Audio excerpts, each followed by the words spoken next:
Greetings, and once again, welcome to the Ngoma Zethu podcast, episode 7. In this episode, we'll be talking about what happened to the African. It's a question. What happened to the African?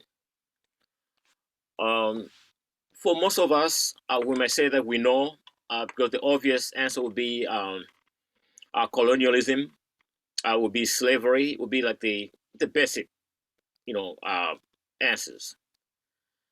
But there's a much deeper issue that's still going on with the African today. And when I say the African, I'm talking about specifically those Africans that are the top, the ones that are visible, the leaders, the intellectuals, the ones that are supposed to give guidance and inspiration to the whole tribe, to the whole group of people, to the rest of the Africans. And so, what happened to the African is a question that in this episode it's mostly focused on the leadership, the people that have uh, acquired positions of power, whether it's politics, religion, or athletes, entertainers, people that are in a position to influence, to make a change, like social consciousness.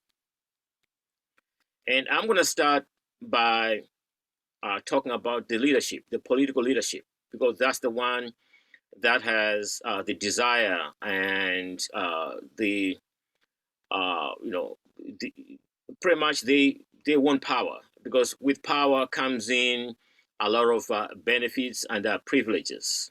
So those are the ones that are hungry for power. But then with positions come responsibility.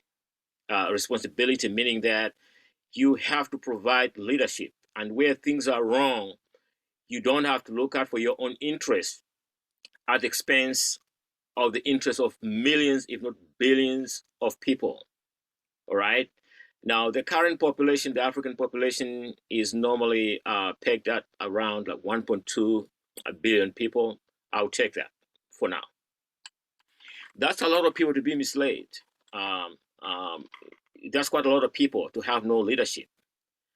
And presently, most African countries, so they have, Africa has, the colonial borders have become countries since the beginning of independence. And then there are certain countries that were never colonized, especially like Ethiopia, never colonized, but it is a country of its own now. But those 54 countries, that means you have 54 leaders.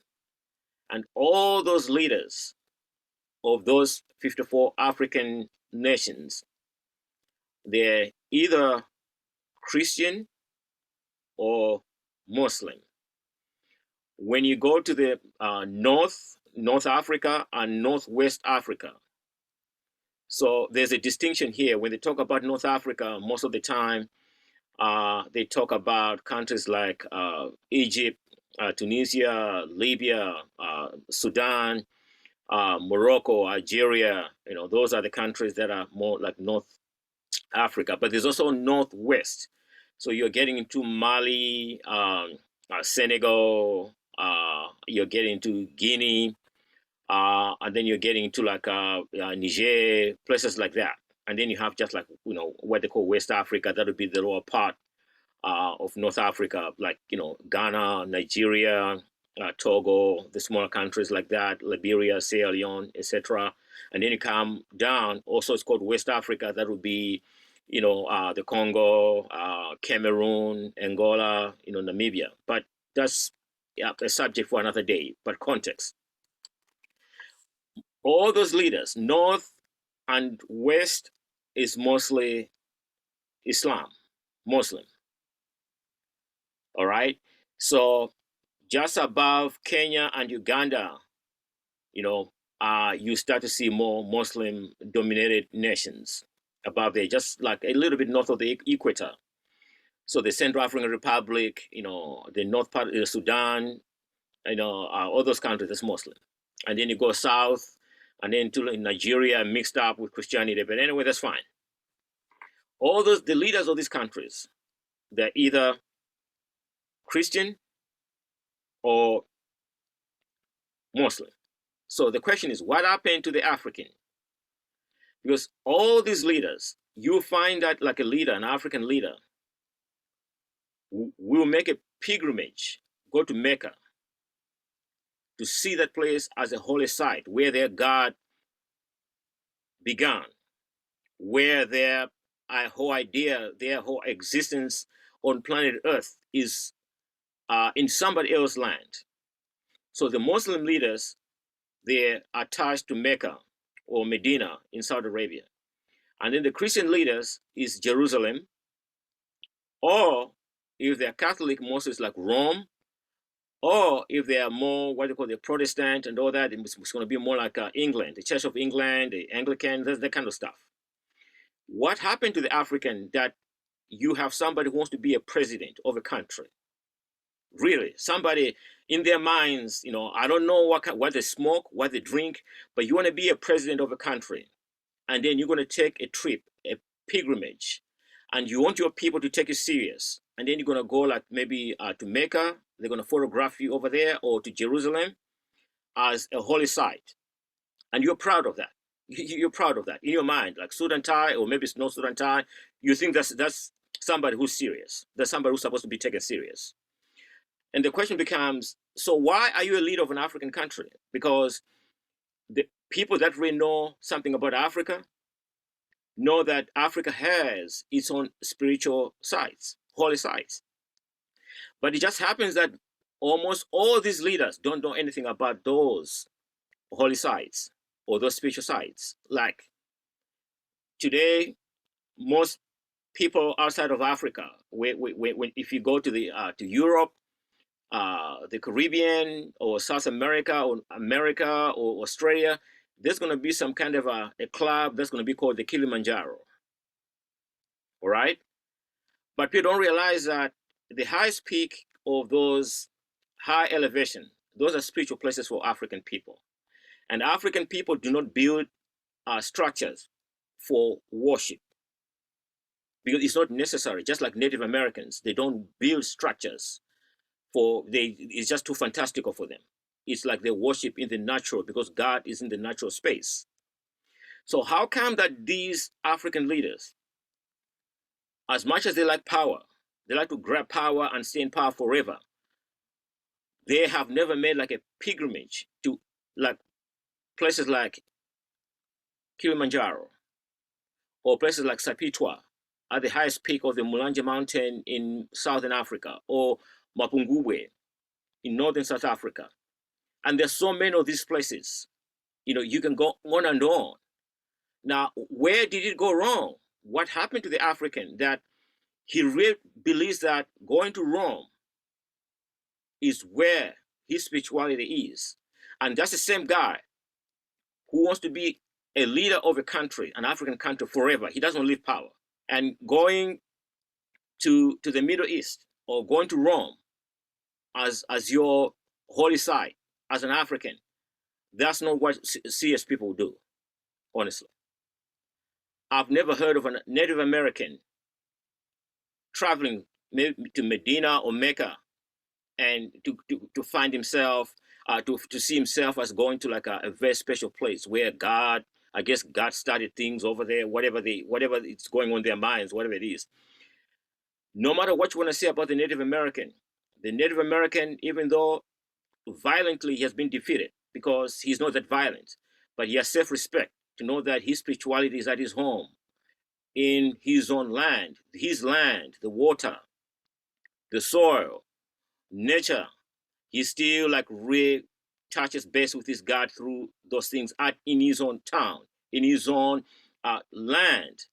Now the African, I still don't understand this. Now these are grown men that are wearing suit and tie, wearing nice trouser belts, jackets, nice pants, nice shoes, and all that, looking sexy and all that, whatever it is, or if it's a lady, high heels and all that. But you still think that your holy site is in Jerusalem, or it's in Rome, or it's in England. Where if there's such a thing as not so serious people or not so intelligent people, what I'm talking about is those people. You cannot do that because those people in the African villages, the countries I just mentioned, the 54 countries, they're looking for leadership. They're looking for serious people. They're not looking for buffoons. They're not looking for clowns. They're not looking for pretenders. They're not looking for violent people, people who want to stay in power by violence. They're looking for compassionate people, serious people, people that are connected to their land, people that are connected to their spirituality. Now, sadly, because these people, some of them have passed on after they took over from the plantation owners, the English, the British, the French, or other thugs when they were done sodomizing Africa. You had like a new crop of thugs that came up. Same thing. It's about power, resources, and their family. Nothing more. So they continue that tradition when it should have been stopped. That no, your holy site is not in Rome.